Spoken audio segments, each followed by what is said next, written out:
Sodium को अगर हम आग के ऊपर रखें तो ये एक पीले रंग का शोला बना के जलती है ये मेटल। अब हम जिन्नात को बुलाते हैं, चिंगारियाँ निकल रही हैं। ओह खैर, इसको पहले हम स्लो मोशन में करके चेक करते हैं। तो आप लोग देख सकते हैं कि जो आग है वो नीचे से ऊपर की तरफ गई है, यानी पहले सोडियम मेटल जली है, तो क्योंकि हाइड्रोजन गैस भी बनती है और हाइड्रोजन गैस होती है वो बहुत तेज़ी से जलती है। तो जैसे ही सोडियम मेटल जली है वही वाली जो आग है वो उसने हाइड्रोजन गैस ने कैच कर ली है और आपको एक खुम्बी की शक्ल की आग बाहर आती हुई नज़र आई है। तो बहुत ज़्यादा ये एक्सप्लोसिव रिएक्शन होता है, ठीक है।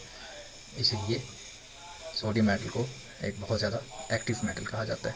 और एक आखिरी बात कि कभी भी अगर सोडियम की वजह से आग लगी हो तो उसे बुझाने के लिए आपने पानी का इस्तेमाल कभी भी नहीं करना, क्योंकि आग और पानी एक दूसरे का उल्ट नहीं होते। मिर्ज़ा गालिब का एक शेर मुझे याद आ गया, इश्क पर जोर नहीं है ये वो आतिश गालिब के लगाए ना लगे और बुझाए ना बुझे।